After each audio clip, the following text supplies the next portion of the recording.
Patch 3.5 is finally here, and with it, a ton of buffs and nerfs that massively change up the meta. That's why in this video, we're going to break down the 10 biggest winners so you know exactly what characters are on the up and up and worthy of maining in 3.5. But special thanks to the new sponsor of this video, Exit Lag. Something a lot of people don't understand is that ping plays a massive role into how well your game feels when you're playing a competitive shooter. Low ping means fast responsive time between your game and the servers themselves, and having higher ping leads to things like no regs and desync, which at best can ruin your competitive experience and be annoying, and at worst literally make you lose games because of it. Ping is such an issue that a lot of competitive pros will literally move to places that have better pings than a lot of top competitive titles because they need low ping if they want to compete. That's where Exit Lag comes in, that has AI route optimization and multi-path connection, allowing you to simply and seamlessly connect to the fastest server. It has the ability to connect with more than 2,000 games with optimized servers around the world, creating that more seamless connection that you need for your competitive games. Now, all you have to do is create an account, download, install the software, and you're good to go. Once you start, you're going to be able to easily compare before and after results, optimize your performance, and there's several things included like FPS boost upgrades and even more. If you ever got a no reg where you shot an enemy with a projectile and it did no damage, or even worse, you dash to the enemy team on BP and you don't get your reset and just die and feed and your teammates rage at you. Right now, they're running a special global promotion that's up to 72% off a duo plan and up to 77% off a squad plan. In order to activate, use my link down below or my QR code. Definitely don't miss out on this opportunity down below. And once again, special thanks to Exit Lag for supporting the channel and sponsoring this video. Now, the first character that we got to talk about is actually Star-Lord. Now, there are two really noticeable changes for Star-Lord. First off, let's talk about his team up, where he is losing the res comp team up with Adam Warlock and Mantis, which was extremely strong, but by the numbers, didn't see that much play in ranked play, only pro play, and there's a lot of reasons for that we're not going to get into, but basically, it's a powerful team up that never really got fully utilized. Now, his new team up, however, with Rocket Raccoon is actually super powerful, capable of throwing down his rocket network and then astral jumping to it and basically taking you out of the fight. You're going to be able to use this pretty much every other fight, and you're going to be able to just warp yourself completely out of danger. You can go for a really all-in play, get a kill, and then just get out for free, and then trade up with your team, and that's super, super strong. I think with Star-Lord in particular, this is going to enable some really hyper-aggressive plays. But so far in 3, Star-Lord has actually been struggling a little bit. It's not that he's bad, it's just that when you can't really run his team up all that reliably, and there's other characters like Psylocke that are just a little bit better in power level, he kind of just doesn't seem like the premium option, even though he has good 1v1 capabilities, can play multiple angles, has a great ultimate, and this all changes in 3.5 with his new buff that gives him 25 bonus health when he uses his Stellar Shift, a max of 25, and it lasts 3 seconds before it decays to 0 over 1 second. So what does this mean? This means that every time he flips, he's going to get a little bit of bonus health. Now, you can't triple flip and then get 75 shields or 75 bonus health over top, but what you can do is shoot at someone a little bit, flip, shoot at someone a little bit more, flip, and as you're dueling somebody, you're going to keep getting these chunks of bonus health that your opponent is going to shoot away. So you're making yourself way harder to kill, simultaneously giving yourself multiple sources of extra health over and over again. And on a character that is this slippery, on a character like Star-Lord, where a little bit goes a long way, this is a really big buff that means that he can duel a ton of characters very easily that he wasn't able to duel before. Basically, in a 1v1, you have 3 invulnerability frame flips. In addition to that, reloads. In addition to that, you're going to have 75 bonus health over the course of the duel. This is massively going to help Star-Lord in a lot of 1v1 matchups, and in my opinion, really makes him more competitive when competing against Psylocke for what hypermobility DPS to pick. I think this is a really great patch for Star-Lord for sure.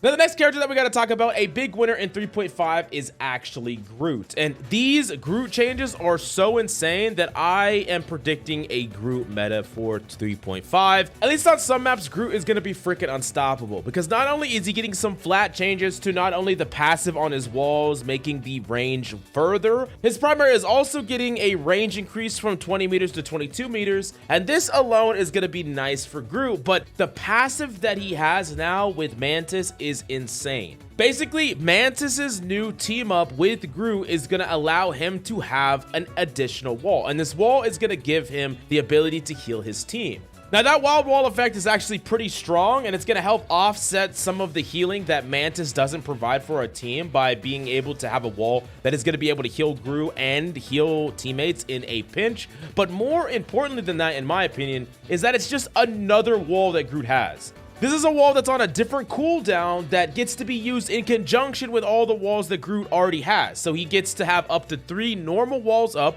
then he has the Ironwood wall up, then he also gets this wild wall up. That's an additional wall that is just insane for Groot. Like, giving Groot more walls is a really massive deal. The best way that I can help you visualize it is like the difference between Namor when he has 2 squids to when he has that team up. All of a sudden it goes from, oh, I need to perfectly balance these squids, to, oh, I know I just always have a squid, I can just throw it out whenever. That's gonna feel similar here. You're gonna always have a wall up, and in some cases you can just build an insane amount of walls all at once. And from the wild wall giving you healing and the other wall dealing damage to enemies that it's behind them, you're just gonna have a ton of sustain, you're gonna have a ton of pressure, ton of advantage. I really do think that this is a really insane passive for Groot. Most passives in the game don't really affect the game all that much. They don't really matter. This one in particular has huge meta implications, and you got to keep an eye on it. If you're looking for a tank to pick up this season, I highly recommend starting to grind Groot. The next hero that we got to talk about in the first support is actually Adam Warlock. This character got some crazy buffs that we got to talk about. Not only is his ultimate easier to build now, but it's also just going to be way stronger, giving people that are rezzed a massive amount of bonus health before it decays over time. But that really is important because it gives his team time to stabilize. Like, one of the biggest problems with Adam Rez is that you res your team, they all get pushed and they die right away before they can actually kind of get, you know, to good positions, can use their abilities and everything like that. This really makes it a liability to push Adam Warlock res alone. If like 3 people are resurrected, they're gonna have way too much HP and they're gonna be able to punish you, and Adam's gonna be able to heal them up very quickly, and his uptime increase now, where his right click, his cosmic cluster, is also gonna reduce the cooldown on his avatar livestream, his main heal. He can kind of weave his primary, getting dings to reduce it, and his alternate, getting even body shots to reduce it, to really just build a rhythm of constant avatar live stream. So Adam is going to be getting a lot more heals consistently. He's going to build his ultimate much quicker. In addition to this effect, like having more heals is going to build it quicker, and then also it's cheaper. And then when he does res, the res is way stronger and harder to punish. All of those things combined is incredibly powerful for Adam, and it could really push him over the edge alone. But this is not all he's getting. He's also getting a brand new passive with Luna, a very powerful passive that allows Luna to attach to other people. And then if she does damage to those people, she's going to be able to get healing back, which makes her really hard to dive. And she's going to be really good at dueling enemies in like one-on-one situations with this team up. So that's just great because Luna is just one of the most powerful characters in the game, if not the most powerful character in the game. So playing her is easy. It's not like it's a hard fit to play this team up. It's super easy to put a Luna on a team. Luna covers a lot of the weaknesses of Adam as well. And this is the package together that is super strong. If you've been putting Adam on a shelf, it's time to pick it up. If you've been grinding Adam consistently, you're gonna be just insane this season. I really do think that this is gonna skyrocket Adam's win rate. And even though he's away from the res comp now, in general, he's gonna be far better. And this is one of the benefits of breaking these characters free. Mantis and Adam and Star-Lord free from the res comp is now you can buff these characters individually and they're not going to be broken in the res comp anymore, because that's why they couldn't do it before. So yeah, insane characters and a lot of interesting compositions we can build. We'll talk about more comps later. Now, the next big winner I gotta talk about is actually an interesting one. It's Spider-Man. You're like, what? Spider-Man? Spider-Man was one of our big losers last season. Well, there's a lot going for him this season that he didn't have last season, or rather this patch. So the first one is his ultimate's just gonna get a flat damage per second increase from 150 to 170. This is actually like a big deal. 20 extra damage per second means that those weird situations where you're like ulting two supports and you don't kill either of them, you're gonna kill both of them. Like, one of the things that people don't quite get is that Spider-Man's ultimate is one of the best things about the character. It's a really powerful potential ultimate because it gives him a ton of bonus health. He's hard to interrupt, and even on low resources, he can like fly in and ult and kill two people and fly out. That's a super efficient ultimate. It's a really powerful ultimate that because of his mobility, he can kind of place anywhere. But there were weird times where the damage was just not quite enough. It was not quite enough to clean up the fight. It was just a little too low of damage, even though it is crowd controlling them, CCing them. It needed a little bit more oomph, I guess, a little bit more power, and this is going to give it more than enough. So I think Spider-Man's ultimate was already good, and now it's going to be even better. But that's not the real reason why Spider-Man's on the winners list here. That's not enough to put him over the edge. The real reason is actually the change to his team up. So Torch has actually been really good. He's actually an insanely powerful character and will still be in 3.5, and he's one of the best characters people pick in high elo. But honestly, I think he's underrated at all elos, and this is important because Spider-Man has a team up with Human Torch, and that team up gave Spider-Man a different tracer web that can be used to, you know, do different combos and apply different damages. But one of the things about this is it made Spider-Man backflip, and it made him backflip pretty far away at 12 meters away, which meant that it was almost impossible to use it in like a reasonable combo. Like, very quickly, Spider-Man players realized that honestly, it wasn't that great of a team up because it didn't really create consistent, reliable combos for Spider-Man. But now they changed it. They changed it specifically for this reason to only 7 meters back that allows for more reliable follow-ups. And this is undoubtedly going to create more consistent combos with Spider-Man and Human Torch. So this team up is going to be far better than it was before. It's actually going to be an insane team up now because of just this really small, funny interaction that didn't quite work the way they intended. And now they fixed it, so that's going to be really good. Combine that with the old buff, I do think that Spider-Man is actually going to be pretty interesting this season. Now, speaking of interesting, we got to talk about the freaking God of Thunder, Thor. One of my favorite characters in the entire game is getting a really important buff. Now, upon exiting the Awakening Rune state, his Super Saiyan mode, he's going to get a fixed 1 Thor Force. And this is a huge deal for Thor because when they made the changes, they decreased his survivability and they added the ability for him to get his, you know, Thor Force back with his right click, his alternate fire, his hammer throw. It turned him into a really poke-heavy character where he's always like spamming Awakening Rune from range. But one of the things that I liked the best about Thor before is I would oftentimes like drop into a backline, try to get a pick, and then fly away. And with my survivability, I could do that. But with this new version, I couldn't because if I popped it in the backline, killed someone right away, and canceled it, I need to hit someone close range, or I need to hit someone with my hammer to get my Thor Force back. And that takes time for one, or there's just no one around. If no one's near me, but they can still shoot at me from distance like a Hela or whatever, I just can't get my Thor Force back and I die. But that's different now because you could just drop in the back line, pop Awakening, use 2 or 3 of your shots to kill somebody, cancel it, you instantly have 1 Thor Force and you can fly away. So that's a really strong interaction where you can do a lot more hit and runs now. And in addition to those things, now you're going to be able to actually combo this a lot easier where you can like pop Awakening, use some of it, cancel, right click, pop it again, use some of it, cancel, dome, pop it. Like, there's like a lot of really cool combos and interactions you can do now that I think you're going to be able to chain off a ton of Awakening, a ton of HP. So if you're brawling actively, you're just going to be like a perma Awakening brawler. You can do these hit and runs now that I think are really strong. And all of these are just really good for Thor. I think they all make Thor feel a lot better. It's going to be a lot more comfortable to play, less awkward. He also got this new effect, Lightning Realm, where if enemies leave his bubble, they're going to be grounded, restricting aerial abilities. So, you know, you're going to be able to throw that up, and this could force a Star-Lord to the ground. This could force a Human Torch to the ground, and these are going to be easy kills for you. So against a lot of these flying characters, you're going to have some game against them or more game against them. But overall, great changes to Thor. I'm extremely excited to lock in Thor a ton of games next season. I really do think this is going to be one of the better seasons we've seen of Thor in quite some time. He's not going to be meta, but he is going to be a lot better. And I do think that Thor is one of the best solo carry characters in the entire game because his just dominance in 1v1 matchups, especially for lower elo. I cannot recommend Thor enough. He's an insane character. And definitely smash that subscribe on this video because I'm going to be making an updated Thor guide. Our last one went crazy, and I want to make a new one because there's so much changes to him. A lot of playstyle and meta implication changes as well. So we'll break it down in that video.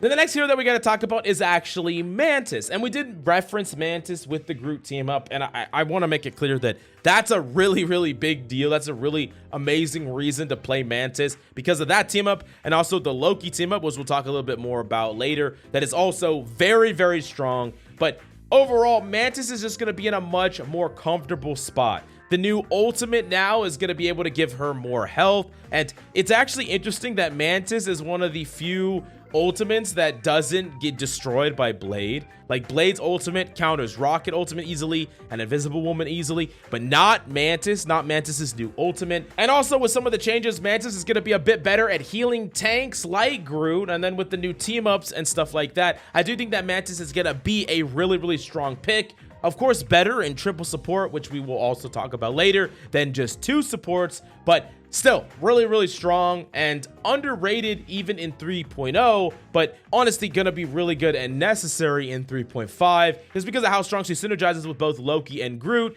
But I will say that Mantis is a support that does require a bit of an aggressive temperament. She's not a support that's just gonna heal bot and stay in the back line. You go in, you make aggressive plays, you go on aggressive off angles. Sometimes you're pushing in aggressively, especially around your ultimate. You see a weakness in the enemy team, you pop ult and you can run it down. Mantis does a ton of damage. She has great dueling capability. She rewards mechanics, and she's definitely a super fun support as well as powerful in 3.5. So I'm definitely gonna recommend her. The number 7 on this list is actually a character that is not getting any changes, but has been rising and rising and rising. And it's Phoenix. And Phoenix has been incredible in Season 3. And in 3.5, she's set up to do even better as players have gotten comfortable. Phoenix is a character that just outputs so much raw damage because of her consistent crowd control, consistent ability to stack up, just chain AoE, and high burst potential. She is just slaughtering tanks. She's really good at getting picks and generating pickoffs. She's very mobile, so she's hard to interact with. And her ultimate is so freaking strong, capable of canceling so many deployables, being comboed with damage boost to kill through defensive ultimates. And in general, I do think that Phoenix is just the perfect DPS, one of the most powerful characters in the game. Now, the only thing that's really holding Phoenix back in general is the fact that she is mechanically difficult in a very similar way that Hela is mechanically difficult. But Phoenix gets rewarded for just providing a lot of team pressure to a team fight, capable of just dealing a ton of damage to tanks, outputting a ton of raw damage, having pickoff potentials, and just being an overall contributor, where some characters like Hela just really require consistent pickoffs to be worthwhile. Also, because of her ultimate, she can play like hyper aggro and really go in for an all-in play where she like stuns somebody, gets a kill, goes into the enemy team, pops her ultimate, taking her out of the fight and then slamming back into the fight, and then she gets to finish off from there. There's so much carry potential where I think a Phoenix can really clutch up a fight that you're losing, turn fights that you're losing, and, even in like a close game, is just providing such consistent value, taking the best of what a Hela provides and even a Punisher provides with that raw team-based damage. I really can't recommend Phoenix enough. And yes, there are aim requirements to this character, but also yes, Phoenix is definitely worth learning in 3.5. I just think that she is quickly showing herself to be so dominant, so strong, that somewhere down the road we might get a nerf, but for now you should learn this character and abuse this character.